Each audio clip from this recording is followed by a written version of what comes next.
Hi, I'm Dr. Elliot Adam from ElliotOracle.com. I'm also the author of the award-winning Fearless Tarot, which I have signed copies of available on my website, ElliotOracle.com. Before we get to today's Oracle reveal, I just want to make you all alert on Instagram that there are some scam accounts out there that have a misspelled handle of my name, and they're sending direct messages to my followers and saying, "Oh, light and love, I feel like I have to give you a reading," or "My intuition is telling me that you're special in some way and I just want to get in touch with you." I do think you're special, but that is not me. That is a scam account, and they're trying to get you to respond and send them money through Venmo or PayPal. And so please report those accounts when they come to your direct message. I never direct message my followers, and so I'm not going to offer you a reading or anything like that. So please protect yourself and don't give them any money.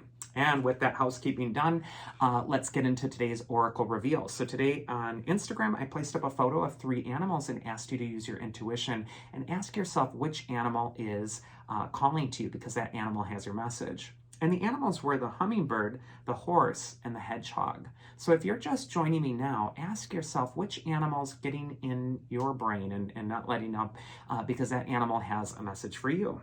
For those of you who picked the hummingbird, the card says swiftness, excitement, and cheerfulness. And hummingbird is all about positive energy and bringing joy to other people.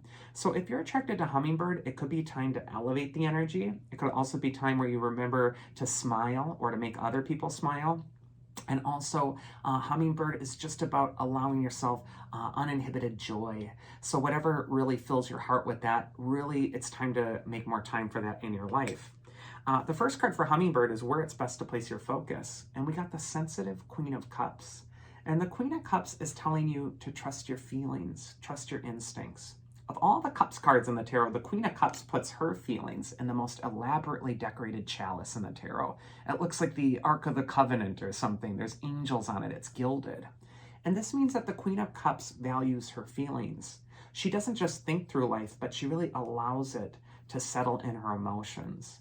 And so this could be a time for you where instead of maybe just going on automatic or using your brain through life, you really want to feel it right now. And the Queen of Cups can also tell you that it's important to not be afraid of feeling feelings, even when they bring you pain. Because feelings are lessons, they're teachers, they give you wisdom and experience. And by feeling a feeling, sometimes even when it's difficult, it loosens its grip on you, and then it doesn't control you so much. So instead of resisting your feelings or detaching from them, the Queen of Cups is telling you to dive into those emotions. The second card is advice from your inner wisdom, and there's one of those difficult feelings we have with the Eight of Swords. For me, the Eight of Swords often represents fear or anxiety. And what the Queen of Cups could be saying with the Eight of Swords is it's important for you to feel that feeling, but then to address it. The woman on this card is feeling bound up in her fears and tied up in knots about them, and they're causing her not to act on her own behalf, because she could be free so easily. If she just slid next to those swords and rubbed the bindings against them, she'd cut herself free in no time. And so this is a card, again, of feeling the feeling, feeling the anxiety, facing it. Face your fear this next week. That's going to give you great power over it. And if there's a grief or an anger or something else tied into it, the Queen of Cups assures you that it's time to feel those feelings so they can flow, so that you can finally let them go and surrender them and let everything be surrendered at this time. And then finally, we got the mythic archetype that's going to help you. And we actually get the Maenads. These are the crazed followers of Dionysus. They're kind of crazy women. They go out into the mountains. There's all these myths written about them. But they're about letting loose. And so if you've been too restricted by fear to participate in life or to go for it, the Queen of Cups could say it might be time to just allow some revelry again. It might be time to allow some joy. And the hummingbird always likes a party. So if you're feeling lonely, maybe it's time to have people over. Or if you're feeling bored, maybe it's time to attend a social event or have someone over for lunch. But this is going to be a time where you really want to allow yourself to let your hair down. The second animal is the horse, and the card says freedom, leadership, and intuition.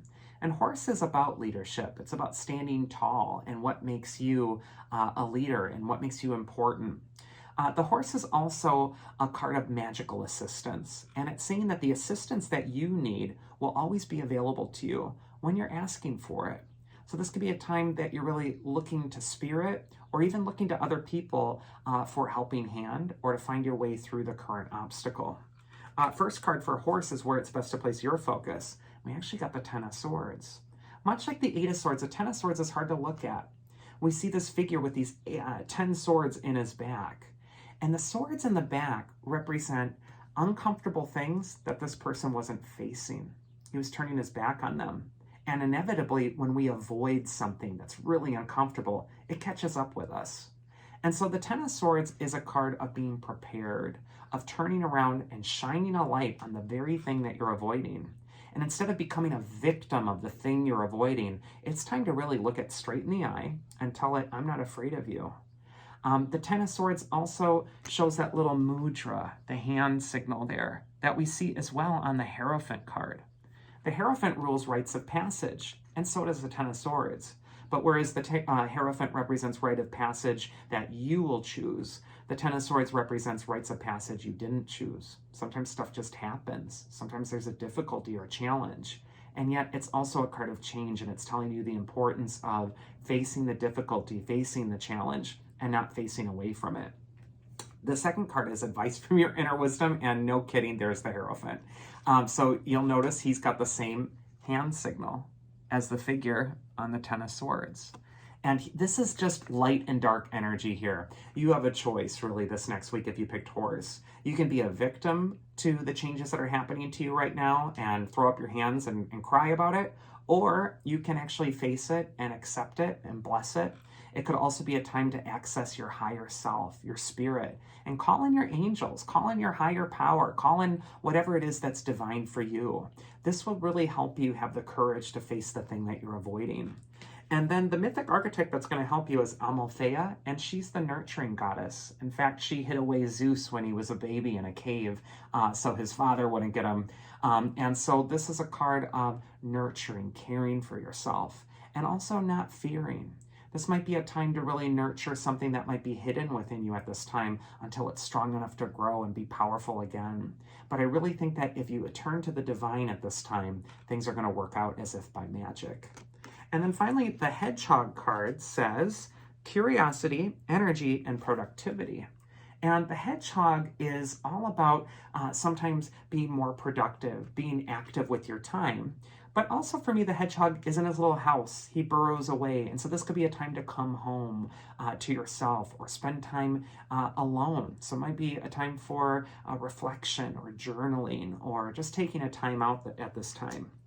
First card for Hedgehog is where it's best to place your focus. And we got the Ace of Wands. This is a card of inspiration and divine thought. The Ace of Wands is like a magic wand that's being offered to you. But just like the magic spells and magic wands in the fairy tales, the Ace of Wands warns you that the inspiration you're feeling, the motivation, has a time limit. And you want to take action on this now before it fizzles out. So the Ace of Wands is a marvelous card. It's like a card of epiphanies or bright ideas, but it is time to take action and not procrastinate it. It also might be time with the Hedgehog to withdraw from societal pressures or other people in order to focus on this goal. The advice from your inner wisdom is the Queen of Swords, and she's a boss. The Queen of Swords wears a butterfly crown, which means she's a master at transforming the energy. And she's also getting organized in her thinking. She's supremely logical, and you can see her above the lofty clouds. And she's only got one solitary bird in the background of the card, which again indicates doing something on her own. So I feel for Hedgehog, this is going to be a time to be independent, focus on yourself, and get your goal rolling. It might also be time to get organized in your thinking and come up with a game plan. And then the mythic archetype that's going to help you is actually Medea. She's the goddess of magic, or the archetype of magic. She was a princess. But what Medea could be telling you is that you are being offered a magic wand, that there is something that you can create some change on, but there is a sense of urgency with it. So instead of just having the focus, you also need to execute the plan and the action. And that's this week's Oracle. I do hope you enjoyed it. If you did, you can always check me out at elliotoracle.com and schedule a reading there. Otherwise, I hope you all have a safe and happy week, and I will see you again next week, so do take care.